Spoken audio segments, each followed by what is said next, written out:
Welcome to Season 8 of the Charity Matters podcast. I'm Heidi Johnson, nonprofit founder, lifelong helper, and your host. I've been interviewing modern-day heroes for over a decade with my blog, and I'm excited to finally be sharing their inspiring conversations in my podcast. Join me as we learn the challenges and stories of innovators, entrepreneurs, and modern-day heroes who set out to solve the problems of humanity. Did you know that 53 million hours of school are missed each year due to oral disease? Today's guest is no stranger to that fact. Dr. Nicole McGrath-Barnes is the founder of the KinderSmile Foundation, and I am so excited to share her amazing journey and our conversation about all that she's doing to make a difference in our world.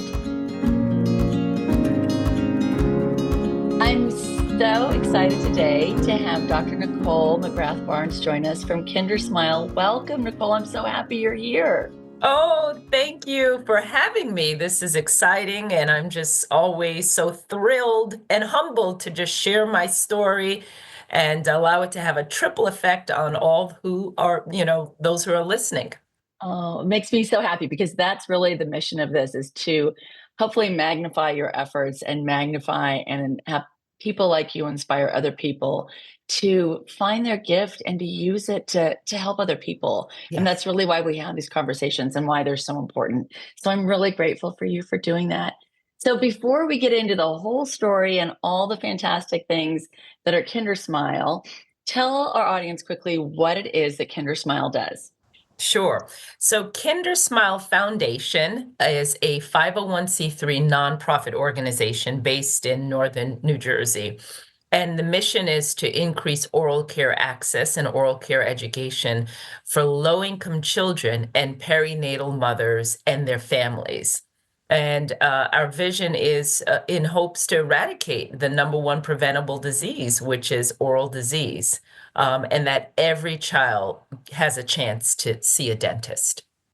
That's fantastic. I love that. And I think it's something that we take for granted sometimes in our country. We don't think about it, and we take for granted. And it seems like something so simple when you think about every day. I get up and I brush my teeth and I make my bed and the basic things that you do. And there's a lot of ramifications from not having proper oral health care.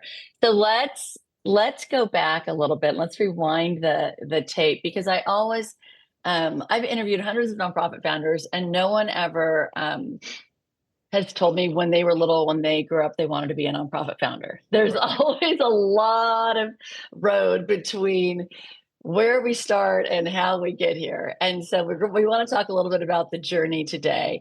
And so I'm really curious, like growing up, were you from a family that was philanthropic, that really gave back? Did you have great role models? Talk to me about kind of your role models as a child and kind of growing up.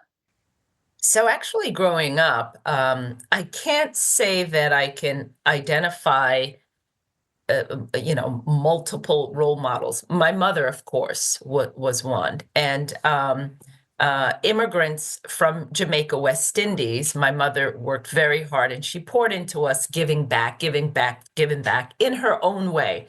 Right. But I noticed as a young child, I always had an affinity to serve and to give back. Either I was taking some young children to the park, or babysitting, or helping the elderly. It was always part of my fabric and my soul. And so I think that's where that philanthropic part of me sort of started as a very, very young child.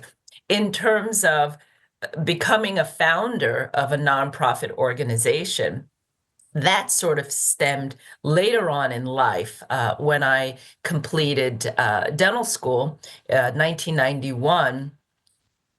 I was this Black successful dentist in northern New Jersey, in Montclair, New Jersey. I checked off all the boxes. You have your home, your children, so forth and so on. But my soul was still craving or yearning for something. I had a hole in my soul despite checking Um, off all the boxes. And then I right. realized that there's a difference between providing a service like what you do in dentistry or Right. serving your community. And Uh, what I was missing was serving my community. And that's when things sort of changed and my trajectory of journey in my profession changed to public health dentistry as opposed to a private practice. right. Practice.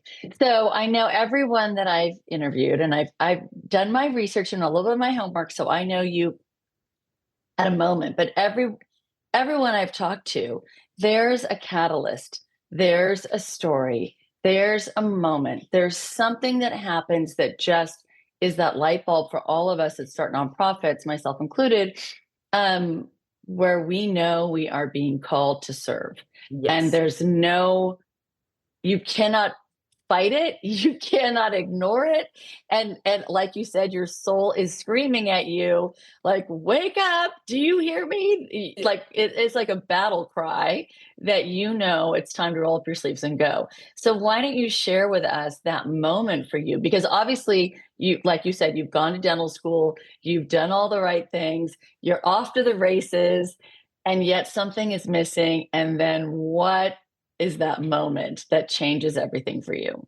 Yes. So that moment was in 2007 when I decided to open up my private practice to children at a local Head Start in Montclair, New Jersey. I asked the executive director, please bus children to my office. I want to treat them free. If as long as they have the consent from their parents, have them Right. come into my office free. So it was one evening, I received a phone call from a parent or grandaunt, and actually, I received a phone call from my receptionist. This was my day off, and she said, "Dr. Nicole, I'm known as Dr. Nicole. There is a 5-year-old little girl here in the office. Now, this was my day off, who says she knows you." And they need emergency help. They need help. They need an emergency exam. So I immediately started scratching my head. So I said, it must be a student from the Head Start program. And so I leave my children because my office was like a 5 mile radius. And I stop what Right. I was doing with my children. I go to the office. So there was this little 5-year-old black girl, we'll call her Z, little Z. And Okay. she leaped into my arms and she was like, Dr. Nicole, Dr. Nicole. Then I said, she's from one of the Head Start program. She literally, Heidi, had an abscess the size of Oh. a golf ball, Oh. literally. Oh. And when I saw that, my heart stopped after leaving my children because Right. my son was almost the age, she was 5 years old as little Z. Oh. And my heart stopped. And I knew what it was. And I knew that it could potentially be deadly. Right. And so I spoke to the grand aunt and I said, look, this is serious. We got to get her on some antibiotics. Do you have any insurance? You have anything? And she was like, well, we live in Union County. The only reason that she's going to this Head Start program is simply because it was available and it's a better Head Start program. But we live 30 minutes away and we could not find a dentist in a 5 mile Oh, wow. radius to treat her because she had state Medicaid. Oh, jeez. And when I heard that, it was just like, where are we living? What country Right. are we in? Right. Why is it Right. happening now?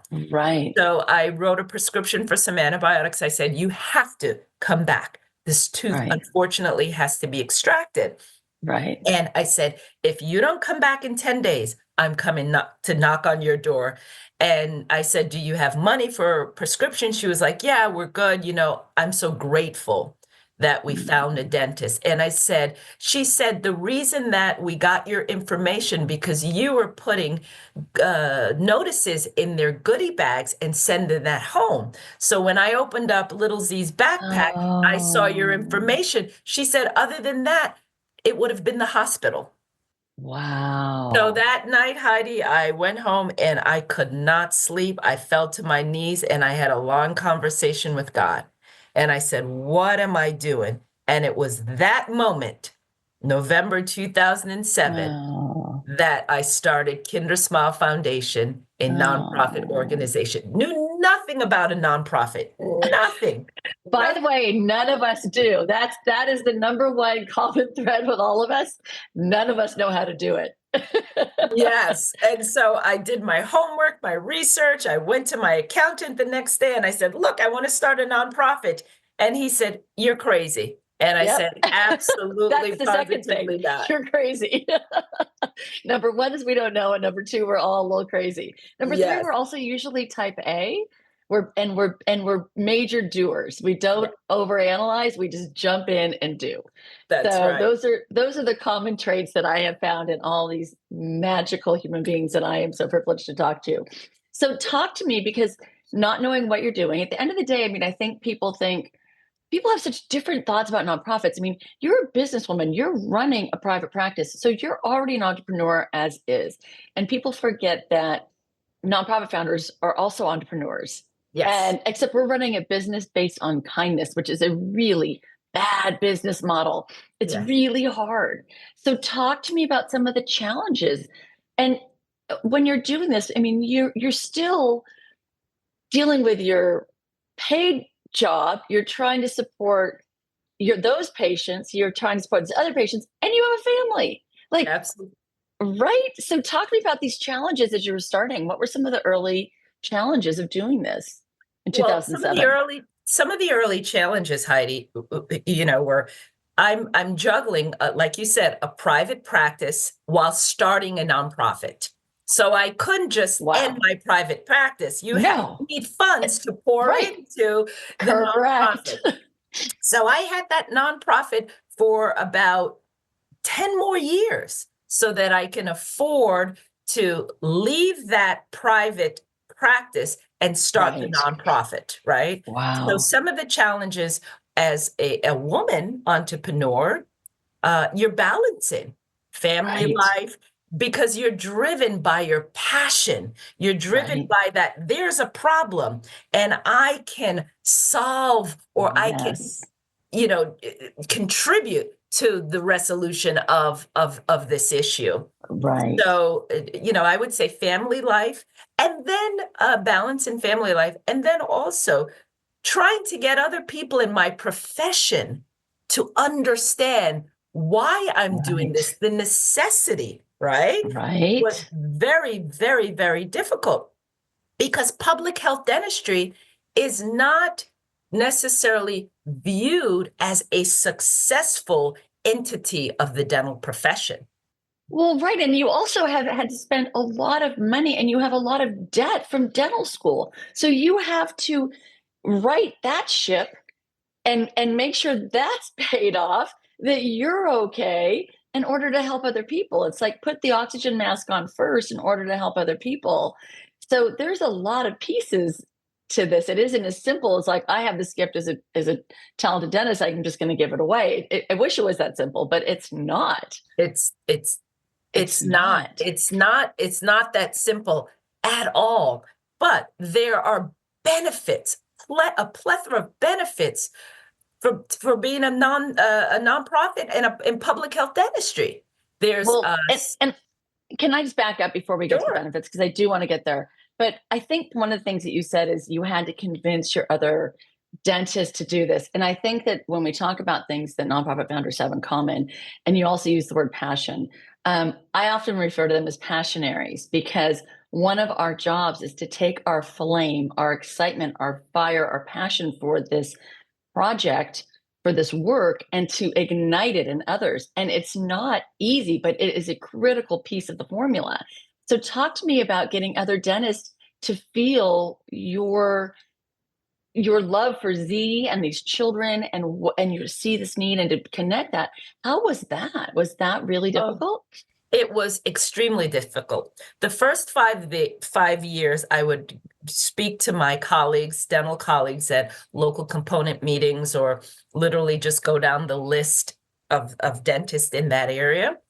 And the first thing they would say is, we don't want to treat this kind of population. Ah, And what is it in what for is this me? kind? What does that Exactly. mean? Like, what Exactly. is that? The What, like low a income. child, I understand that, but like these are children, period. They're just children.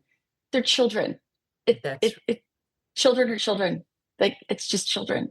yes. Oh, that And breaks my that was heart. very heartbreaking, Yeah, it very breaks my heart. heartbreaking. Mm, And I had to realize that I couldn't get offended because you don't know what you don't know.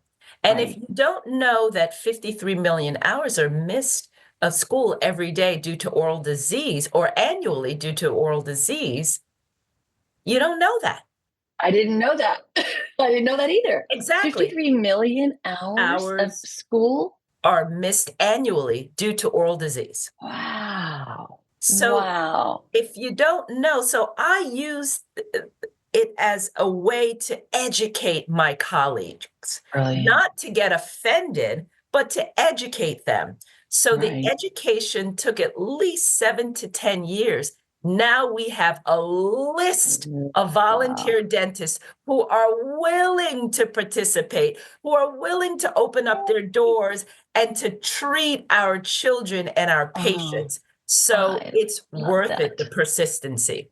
I love that. Okay, we're going to get to the benefits, Yeah. but I want to know what fueled you in those dark times and challenging times, maybe is the right word, when you're trying to convince all these other dentists to join your mission, when you're juggling your fledgling nonprofit, your private practice, and you have laundry and you have children and you have purple and you have life.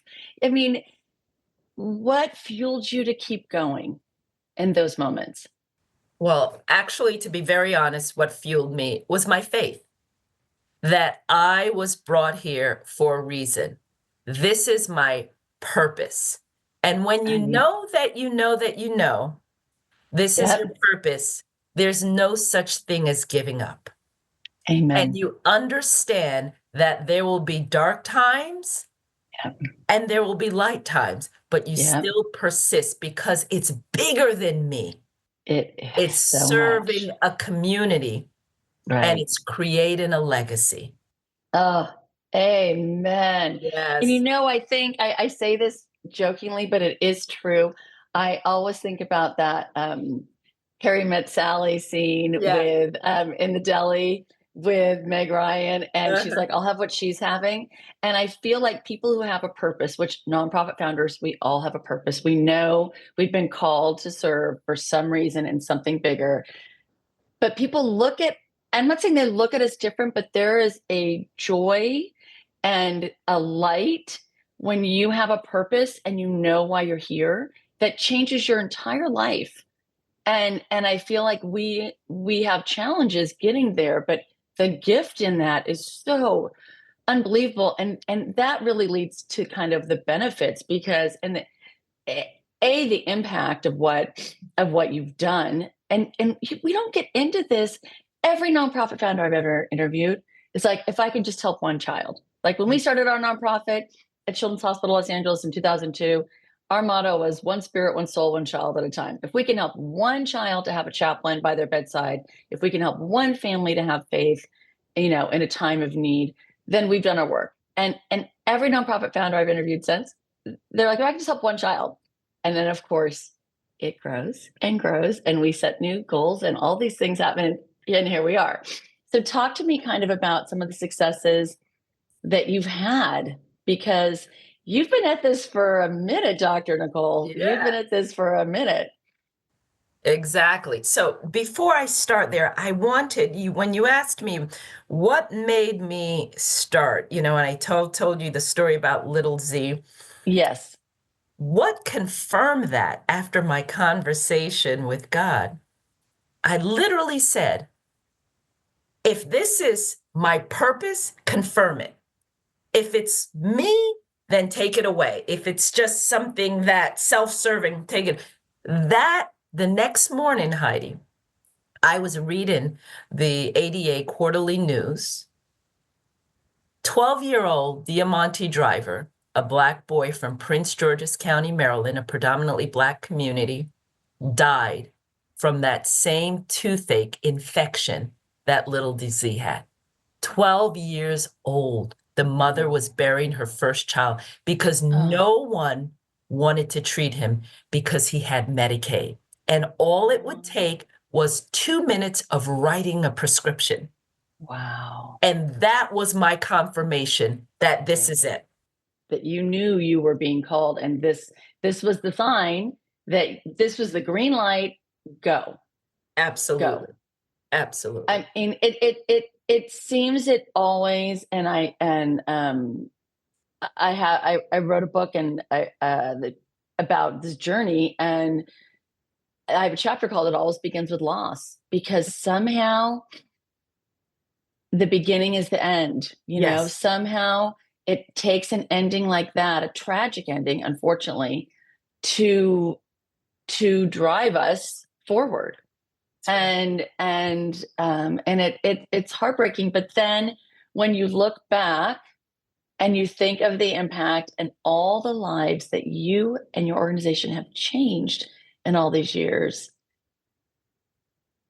it it somehow it doesn't right the ship, but it makes it better. It makes it okay. It brings it purpose. It brings it, it brings it full circle. It kind of it happened for a reason that impacted so many people in such a wonderful way. So talk to me about how many people you've impacted, and what does success look like for you? I mean, I always say I run a nonprofit full time, and not the one that I started. So I have to write grants and all these horrible things, Yeah, which I hate, and I have to identify impact, and I have such a love hate relationship with it, because how do you even measure the impact of someone like Z, who's probably a thriving member of the world right now? Um, from the moment that you encountered her at 5 years old. And how do you measure that? You can't measure that. But what does success or impact look like for you? Because there's so many different ways to look at it. absolutely. Absolutely. You could look at it quantitatively or qualitatively. Right. I tend to look at it qualitatively. Education to me is the key. And for me, success is if I can educate a child, family, one family at a time, the extractions, the fillings, the dental services, that's the icing on the cake. But if you Right. can really meet them, not speak down to them because you're a Right. professional, but Right. meet them where they are to edify Right. and encourage them that, you know what, Right. your child doesn't need to have a cavity. This is the way you go about it. That's what makes me sleep at night. No. Yes, the grants that you receive or the $16 million worth of in-kind services Wow. since Wow. 2007 or the 8,000 patients we see annually. Yes, those numbers are Wow. impactful, but Right. the lives that you save through your compassion, the Right. educating them, you're letting them know that I care. The dental homes Right. that we built, not dental centers, clinics, which has a negative connotation, but the dental Right. homes that are beautifully decorated and clean and organized. When they walk in, they say, this is for me, whether I have dental insurance or not. That is success. So Oh, that's leaving a legacy that they know they right. can always come back to a KinderSmile Community Oral Health Center Oh, for quality comprehensive treatment. That to wow. me is success. The That human is being. beautiful, right? Amen. Because Yeah. that's where it all starts. Yes. That's where it all starts. And that's where somehow, and we could have a whole other conversation Yeah. and a whole other day about our medical healthcare system. They have forgotten the humanity in the equation. And we all, there's not a person listening to this that hasn't had to call an insurance company or something and said, or a pharmacy, give me a person, give me a human being, like treat me like a person. Exactly. Right. I mean, Yes. you just hit it right there. It's just about caring about people. It's just that simple. And yet it isn't, right? And yet it isn't. That's But at the core, That's what it's all about. And when people know that you care, they open their hearts and they learn and they take that information and they change their lives because you care. That's It's right. Exactly. You can say all the grants that I've received. I mean, right, success is us fighting every day to have changed the landscape of access to oral health care in the state of New Jersey. right, Success could be advocacy, but it starts with identifying that they're a human being right. and we have to care. And for people who aren't watching this on YouTube, success is also, you should see how many awards are behind Dr. Nicole's Uh, back. There's a lot of awards in her office. And we don't do this work for that recognition. That's not why we do this. There's not one person who has ever gotten into nonprofit that has done it for anything other than because they care, that's because they care, and because they don't want it to happen to the next person. Whatever experience that they had with you, it was Z, and then reading this article. But whatever it is, you want to make sure not one other person goes through that experience. And we carry that person or that moment or that loss with us to every person we touch because we don't want it to happen to the next guy. And that is literally what fuels us and hopefully fuels our legacy of other people carrying the mission forward because we're only here for a short time. that's We only have right. a little bit of time to do our work. And our job is to make sure that our work continues when Yes. we're not here, right? And that's a whole other job as well, right? So Yes. talk to me about dreams because entrepreneurs, you can't be an entrepreneur without a dream, without a goal, without a vision, without a plan. That's just part of being a leader and part of being an entrepreneur and a nonprofit founder. They all go together. Yes. Um, and so, talk to me about kind of your dreams for the KinderSmile Foundation. I mean, we also, like we said earlier, we start with that idea of one child or one changing one life.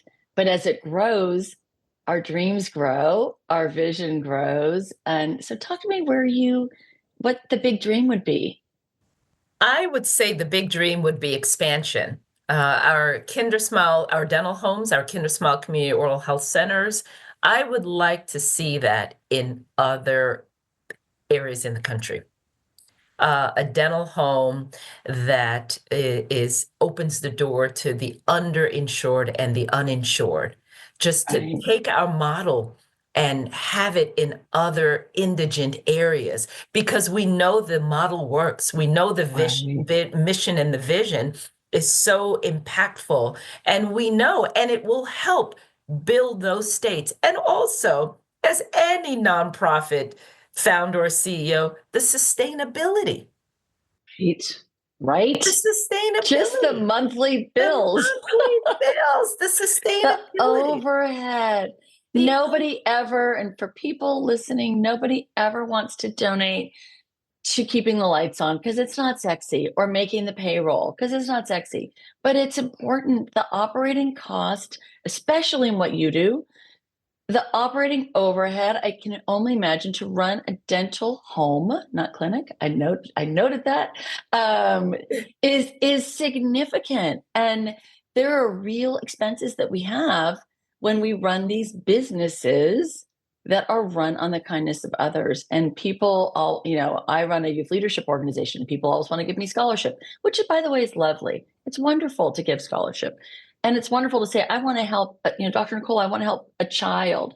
But you do help when you keep the lights on. You do help when you pay for all of the services and products that you need. So those are really important things. And I think there's a disconnect with people sometimes in the nonprofit space with how it works. I don't think people always think about it, right?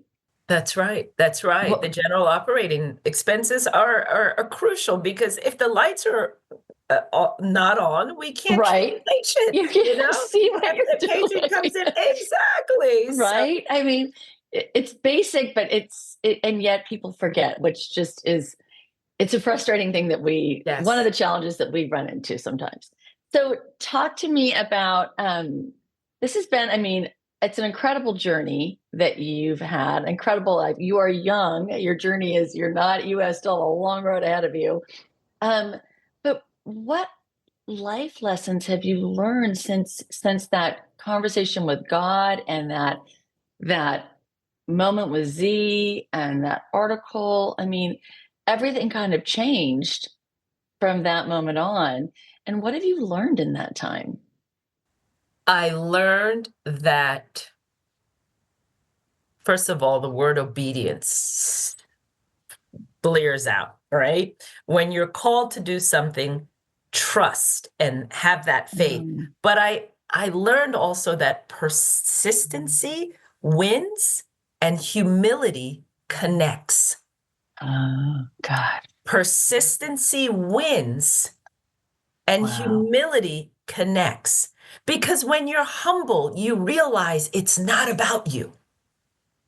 And Right. when I'm speaking to my colleagues and you're humble, regardless of what they're thinking and their reaction and what they're going to say, your humility is going to connect. Right. Yes. Wow. Wisdom. I have chills. I mean, that is powerful stuff. This is why I have these conversations, because this is my guilty pleasure. This is where I get to like drink up the goodness of other people, because that is so powerful, Nicole. Persistency wins and humility connects. Wow. And I've never heard that combination put together. It's really incredibly powerful, incredibly powerful. Hearing persistency wins and humility connects. I just think that the wisdom in these journeys is so rich, and there's no way you can learn without the journey and the experience of service. These lessons, these reasons why we're here, Mhm. they are bigger than us, and they are Yes. meant to be shared, and they are powerful, and they are insightful, and I hope that they're motivating, they're inspiring to me, they fill my soul, because this is what matters. Yes. This is what matters in life. This is why we do this work. This is why we wake up every day and we do it again, even when it's hard, because this is what moves the needle, and this is what helps other people. And wow, it's so good. So talk to me, Dr. Nicole, how this journey has changed you. Do you feel, some people say I'm totally the same, I just this, but some people say, oh no, this has totally changed me. Where do you think, where are you on this? I think that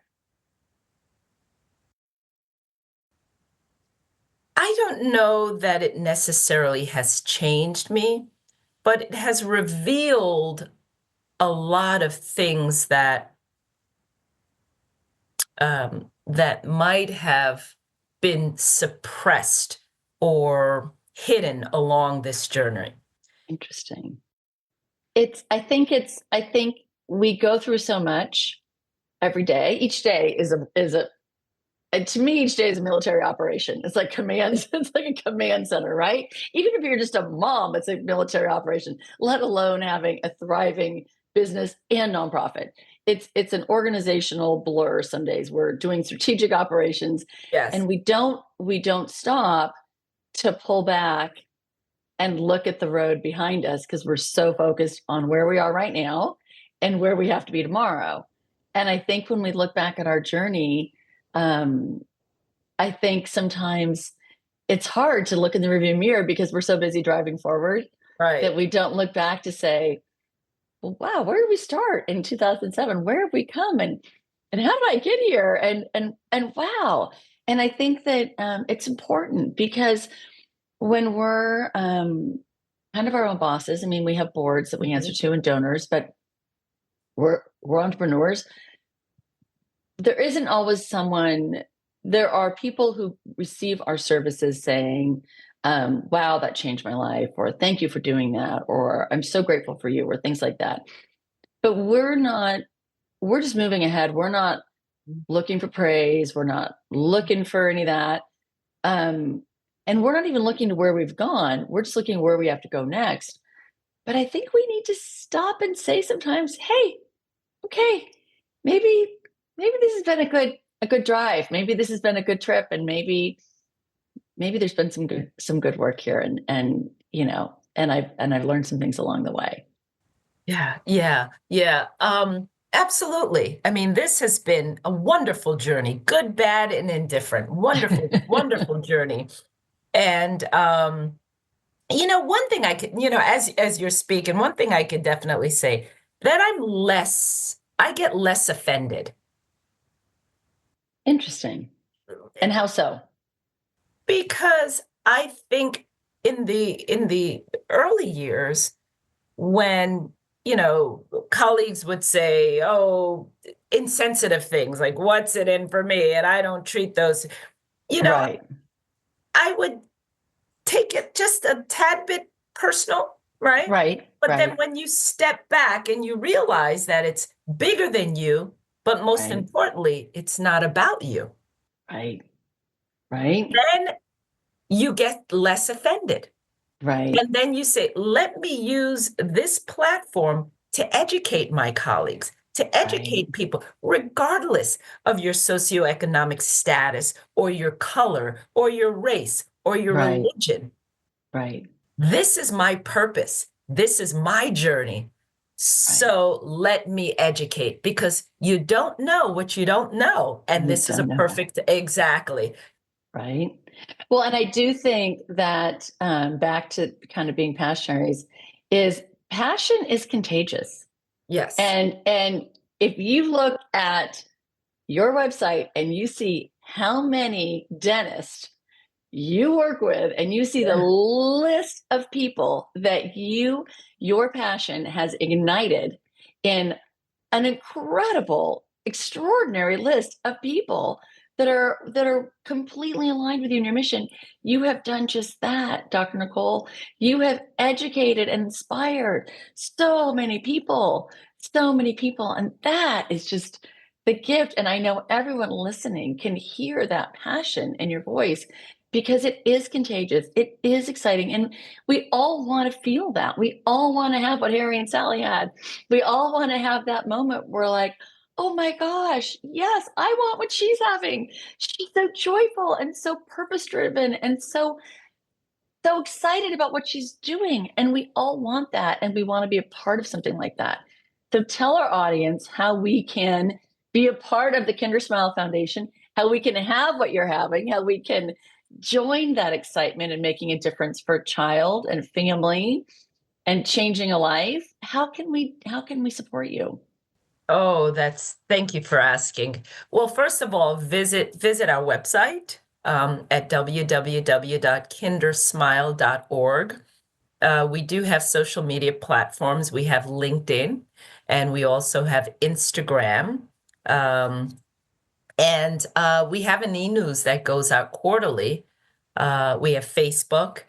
We try to share all of our achievements and events and things of that nature on our social media platforms. So that's a great way to connect and to just learn about who we are, what we do. We've got a couple of events coming up. Um, one of our dental homes in Trenton, New Jersey, November 8th and 9th. We're having a free dentures, giving out free Oh, dentures to wow. our seniors in Trenton, New Jersey. And we'll be partnering with RAM, which stands for Remote Access Medical. They're another nonprofit organization based in the South. So we're partnering with them. We're also in 2023, we produced our first documentary. It's called Toothache, The Painful I Truth saw that. It's so about, great. yes, about oral health care iniquity. And we're having a screening on April 1st. That's Zoom. And Oh, that will also be publicized on our website, just to learn more about who we are and hear our patients' story and their struggles along the way, trying to find access to oral health care. that is beautiful. And as beautiful as your smile and as beautiful, Oh. hopefully, as everybody else is smiling, listening to this and thinking, oh my gosh, did I floss this morning? But I have to tell you, you are pure sunshine in a bottle. You Oh. have been so joyful, Dr. Nicole. I'm just really gonna think about things differently. You've educated us, you've inspired us, and I am so grateful to share your incredible story. So thank you for being here, and thank you for what you're doing for those thousands and thousands of children and families each year. What a gift you are to the world. Thank you so much. This has been a wonderful opportunity, and you are a ball of sunshine as well. I mean, you exude the passion of just, as we are speaking and what you're doing, and I'm grateful to be a part of this. And once again, thank you so much for this opportunity. And I wish you all the blessings in your endeavors and the podcast. Oh, thank you. And to you as well. Thank you so much. Thank you. Thank you for listening to this week's episode of the Charity Matters podcast. I really enjoyed talking to our guest, Dr. Nicole, about what it takes to start a business that truly changes people's lives. I think her comment about finding her passion and knowing this work is bigger than her was so inspiring and true. To learn more about these modern day heroes, or if you'd like to reach out to us, visit us at charity-matters.com or connect with us on Instagram at Charity Matters. If you enjoyed our conversation, we would love it if you shared it with your family and friends. And please don't forget to subscribe and leave us a review. But more than that, thank you for caring, for believing in goodness, for being a part of our movement. You are exactly what the world needs more of. Remember that together we can make a difference. One small act of kindness at a time. Charity matters. See you next time.